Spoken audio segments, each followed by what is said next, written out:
And I'll show you my DC motor collection today. You can see the alternators here. These are all the alternators, brushless motors, and some DC motors, the first and on the second. See, I have a lot of them. And again here and below that.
Hi guys, these what you see are some of the BLDC motors that I have, and these are few of my permanent magnet DC motors.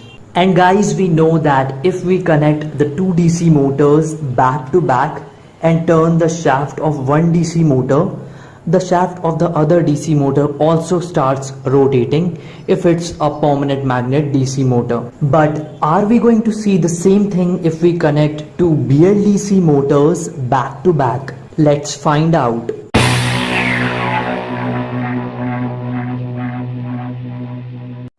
When I'm turning the shaft of the wind turbine three-phase generator, the shaft of the BLDC motor is rotating, but it is also vibrating. But that does not mean that it is not going to work. When taking the situation vice versa, you can see that it is getting not even a single spun in one singular direction. It's vibrating even more in this case. So guys, let's interchange the wires and then try. But as you can see that it is still vibrating. Let's try rope rotation. Still no change. When taking the situation vice versa, this motor is showing much more steady spin when compared to the other one. Still, it was very tight. Now guys, I also have an e-bike motor and its RPM is almost equivalent to the wind turbine alternator. And there is a great possibility that if we connect the wires of the two machines together, then things might work out. Let's try it. So guys, as you can see that we are pretty close and it's working pretty good, although there's still a little vibration and the shaft gets really tight, but not as much as it got in the previous case. Let's give this motor a spin this time. Nope, not at all good. It was working better in the previous way when I operated the wind turbine alternator and used the e-bike motor as motor. Now guys, I'm going to go with the only option I'm left with, which is connecting the e-bike motor with the e-rickshaw motor and then try. And guys, this way it is working much more better. And also I have not connected the right combination. Here you can see I have connected blue to yellow and yellow to blue. Let's try and connect it properly and then see if it works even better.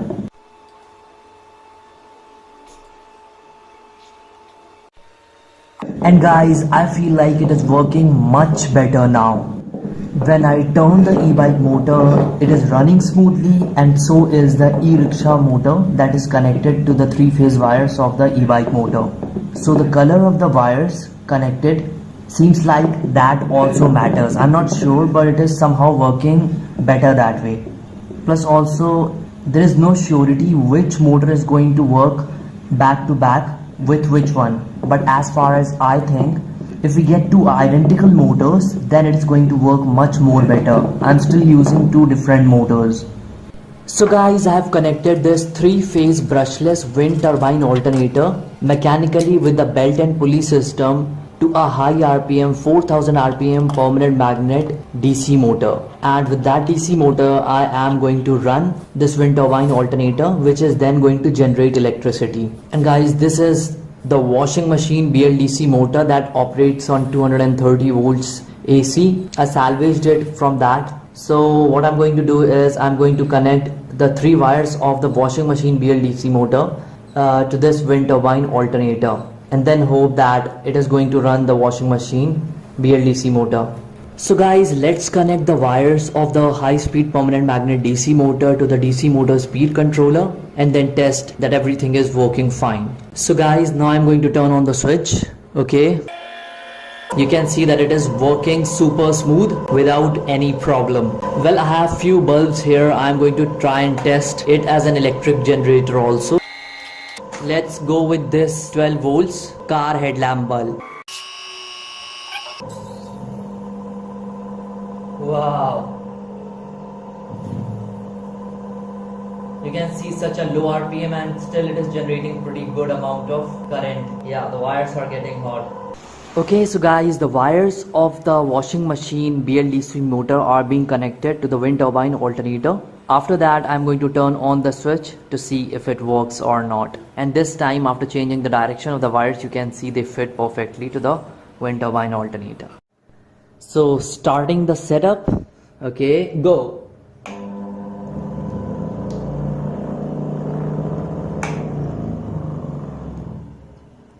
You can see that it is not running, but it is only vibrating.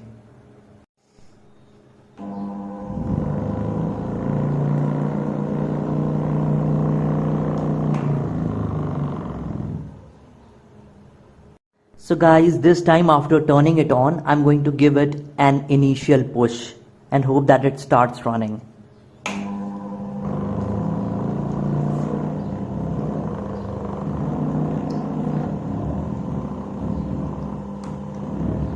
But yes, sometimes things start working vice versa wise.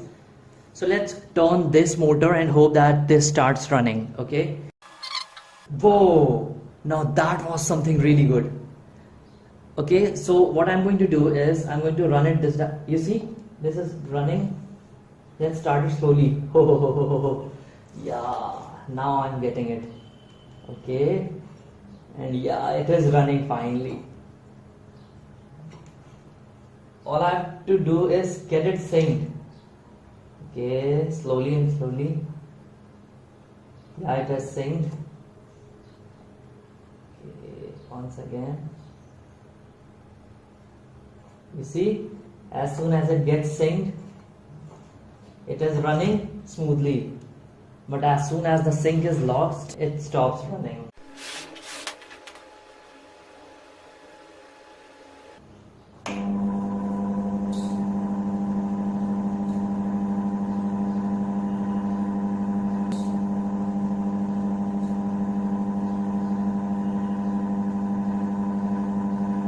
You can see guys that this motor is running and torque is also good. Yeah, pretty good torque.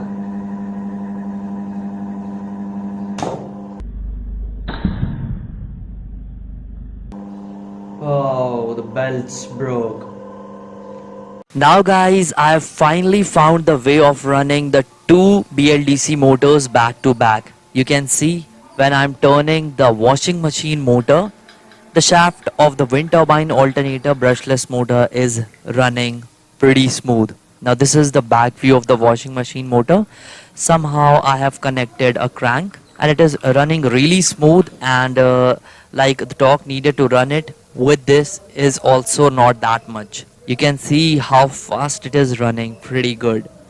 Now this method is not applicable when I use all types of DC motors, which you have already learned if you have watched this video completely.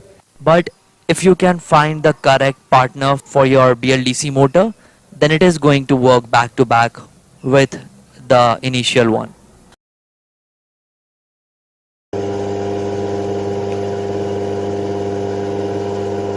3.70 amps, DC amps. Haha, cool, right?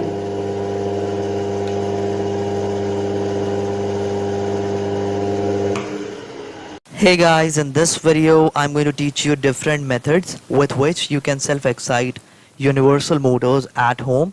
The project was requested by the previous video contest winner Julian. So guys, you will find 4 wires coming out of the universal motor, 1, 2, 3 and 4. 2 of which must be connected to each other and the remaining 2 must be open for connection to run this motor. And guys, you're also going to need this 12 volts to 220 volts inverter or DC to AC converter. So guys, first comes the connection of the bridge rectifier, okay? So what you have to do, you have to connect the AC terminals to any one of the 2 terminals that are left out, meaning not connected. Now the other AC terminal will remain open, and to the DC output terminals, this inverter or DC converter will be connected, okay?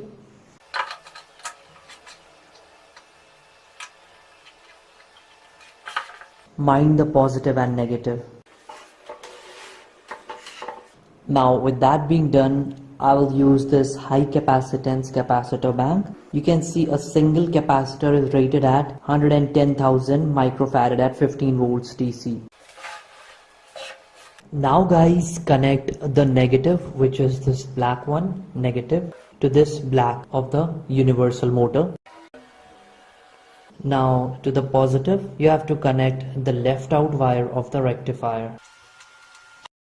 Now comes this 5 volts 2 amperes mobile charger. You see, 5 volts 2 amperes. So I have to connect it to the inverter. Okay, connected. Now there are 2 left out pins, black and red, to which I'm going to connect this extension. Okay, with red being positive and black being negative, and connecting it accordingly to the capacitor bank. Black to black, negative, red to red, positive. Now all I have to do is start the setup by giving power supply to this motor, and that is going to run this universal motor. And let's see what happens. DC motor speed controller. Okay, that's the AC side. This is the DC side to which I'm going to connect the terminals of the treadmill motor. Always turn off the supply first. Make sure at the start the speed is at 0. This is the bulb that will be connected to the terminals to which this inverter has been connected. Yeah, this one I will connect afterwards. Okay, let's go.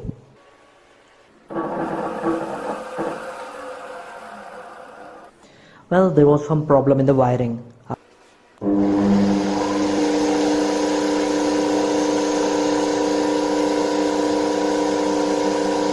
Oh, you see, the motor is turned on. Although at present it is showing low battery, but in few moments it should gain like charge, and the low battery light should go away if it is working. It seems like it is working. The light is going. I'm going to give you a closer view. Yeah, you see the low battery light is going away, and the main light is getting brighter and brighter. Somehow the light just turned off. When I'm touching the terminal, then the light of the inverter is glowing brighter. I don't know why is that. You see, it is glowing brighter. Let's connect it permanently to this point.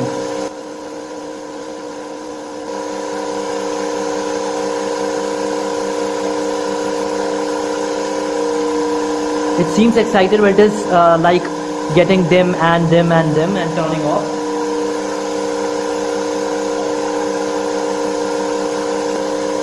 I think the bulb has got fused.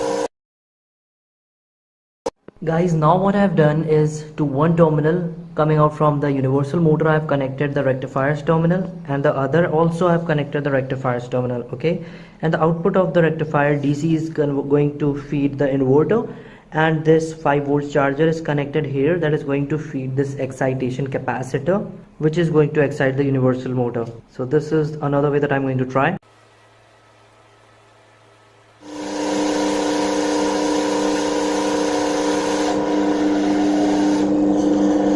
Whoa, it is getting auto excited. Huh? What the hell? I think I am seeing something here. Oh, the wire is hot. I didn't even like charge the capacitor bank, and everything is like smelling over here. I think I should limit the feedback voltage from the capacitor to the universal motor. I think this one should do. Let's try this. Bulb is not glowing, meaning that there is no charge in the capacitor bank. Let's see if it can get self-excited like it did before. Whoa! Yeah! Oh, yes! I seriously did it, guys. Yeah! This is a self-excited universal motor, guys. Self-excited, no battery given, automatically excited. Now this is going to be the third or fourth of my unbelievable inventions. I knew that if I'm going to set a resistor feedback, it is going to work. No excitation not needed. Oh yes. Oh yeah, that inverter is feeding it. You see that it is glowing better and better, and in some time that low battery voltage indication is going to go out, or some of the wire might just get burnt, because at present it is heavily loaded. And this thing is not present on YouTube anywhere on the internet. That's the first, and I'm the one to do it. Oh yeah. Cool. Yeah. Let's measure the voltage.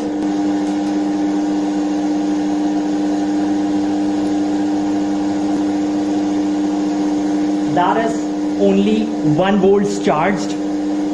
Let's measure the voltage across the bulb. Oh, the wire is super hot, guys. This is connected to that. Okay, so I can get the voltage from here. One terminal over here and one over there. Yeah, at present I'm getting somewhere around 5.27 volts. If I go a little bit faster on the treadmill motor, obviously the bulb is going to glow a little more. Would you like me to do that? Say yes. Okay.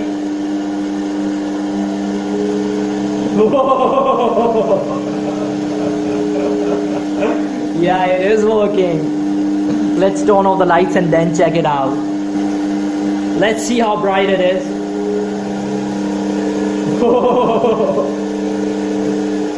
Let's turn it off. You see, it's turned off and it is still glowing because of the circulating magnetic field. I seriously just love electricity, and there is so much to learn still.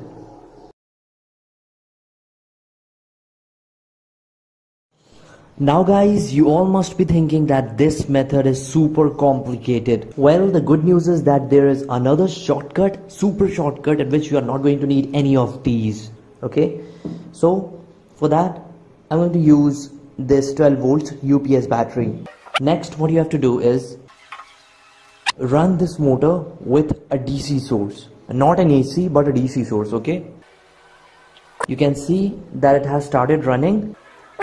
Initially, when it was running on AC, the residual magnetism was 0 because of changing magnetic poles. The pole which was initially north became south and then again north. So there was 0 residual magnetism. But now that I've fed a DC source to it, the poles have a residual magnetism. Now using that residual magnetism, I am going to self-excite it without any external source. This is a bulb, you see, incandescent bulb. Okay, let's connect its terminals. Now let's turn the supply on and see if it gets self-excited. Okay.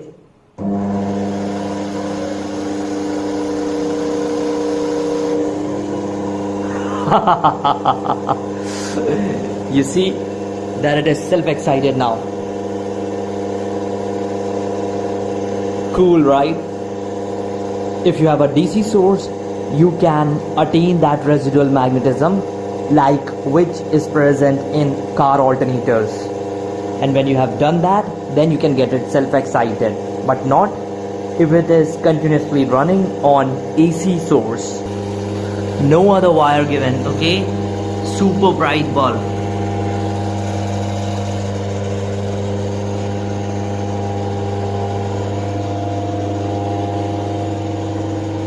Cool.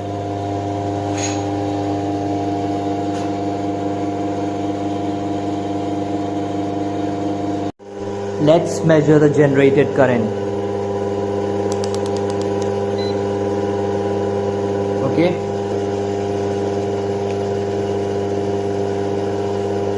.70 amps. DC amps. Haha. Cool, right?